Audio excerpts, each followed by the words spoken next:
Nomi, your book begins with you going in 2015, probably leaving the Laura Flanders Show studio to go right on over to the Fed, the IMF, the World Bank. What did they want to hear, and did they listen? They have this conference in Washington. It's closed door, just amongst those three groups, and it's like a day at the Fed, a day at the IMF, a day at the World Bank, and lunches and dinners and stuff in between.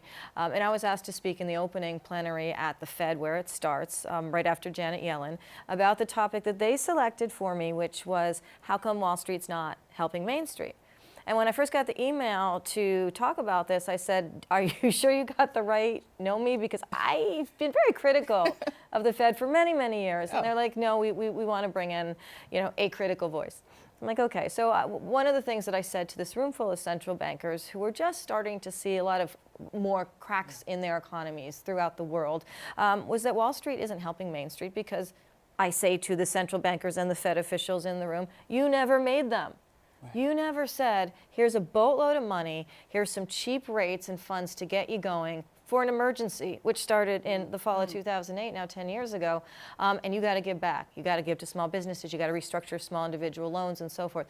No ties attached to that money. And is that what the central bankers and the Fed are supposed to do? Is that what they were set up to do? And what are they exactly?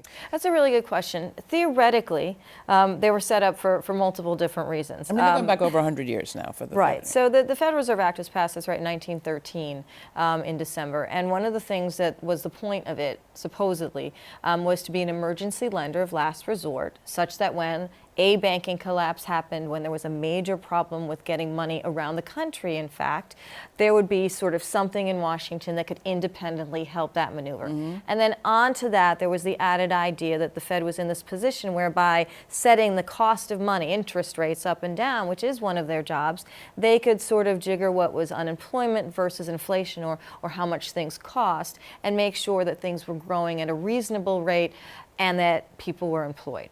But that was not really the reason that the Fed was set up. It truly was set up to provide capital to the largest Wall Street banks that wanted the Fed to exist for that purpose. After the recession, we were given this promise that we would have something called quantitative easing, QE.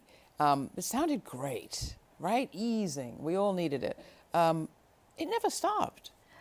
And what did it do? That's right. It just became global. And tell people what it was. So quantitative easing, which it does sound nice when you say it. I think it's just a completely wonky term, but it is easing. It is basically creating a situation where there's an easy flow of money, not just with interest rates that they set at short ends of the curve, so for 3-month money, right, but for 10-year treasuries, for 30-year treasuries, for 5-year treasury, and so forth. And the idea would be that you can borrow in the future and not pay as much interest back. And the idea would be that if that's the case, people will borrow, people will invest in their businesses, corporations will invest, everybody will be happy, the economy will grow. That's what quantitative easing was created to do. The Fed creates money out of nowhere, electronically, sort of flipping a switch, and uses that money to buy bonds in the system, to buy mortgage bonds, which are toxic at the time, from the system, and give cash, literally, to banks in return. With the idea that they'll do something with that. The idea, but going back to my point before, the idea, but not the requirement that they do something with it. So it wasn't just the Fed. Our financial crisis, the cause of which was what Wall Street did to rejigger people's subprime mortgages. Today they're doing it with corporate loans, other topics. The sale of derivatives, the mortgage crisis, all that. It was so massive, actually, that it required what has now become a global quantitative easing program of today $22 trillion. So much more than the GDP of the United States. The Fed itself still subsidizes, I call it a subsidy, they call it quantitative easing amount to the tune of $4.1 trillion. At its height, it has been $4.5 trillion. They've offered this. For lack of a better word, it sounds like a public subsidy. I mean, let's be clear, where this money is coming from is public money, isn't it?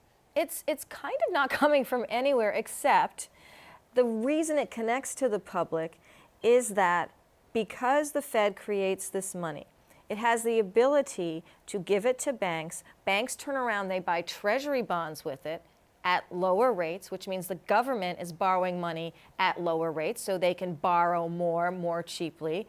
They go to the Wall Street banks. The Wall Street banks bring them back to the Fed, who has paid Wall Street banks to effectively purchase the government's debt. So there is a public part of this triangle. But the reality is, if you take out the Fed and you take out the banks, the government wouldn't have needed to issue that debt. That debt is sitting on the books, or some of it, $2.5 trillion of which is just Treasury debt, is literally sitting on the books of the Federal Reserve.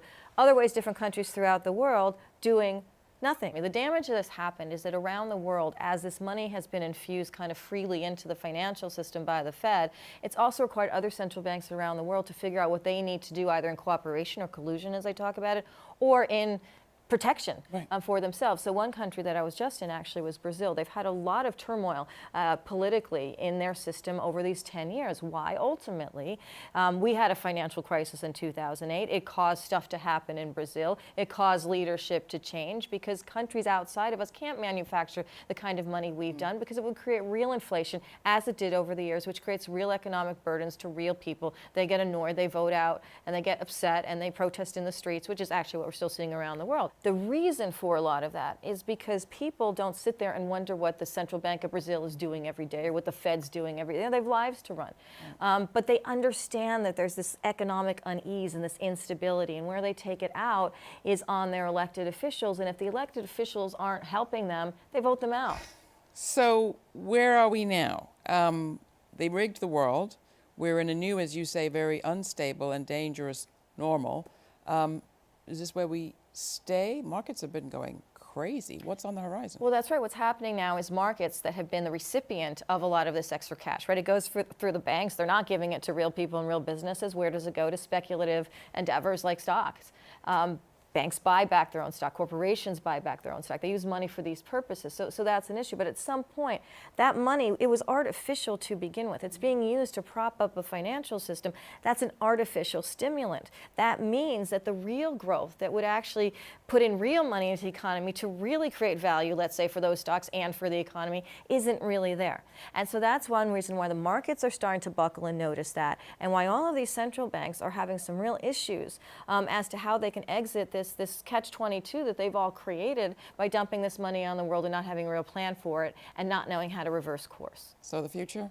So I think we're going to have a lot of corporate debt problems and defaults and everything along the lines of what we had into the financial crisis 10 years ago. It might not look the same way. It might not be a drop, like one solid drop, but it could be pieces of a lot of instability, a lot of voting nationalists, a lot of economic uncertainty for a number of years to come. Yeah. All right, the book is Collusion: How Central Bankers Rigged the World. Nomi Prins is our guest. You can find out more and get your hands on a copy of the book through our website. That's lauraflanders.org. Thanks. Nomi, thank you. Thank you.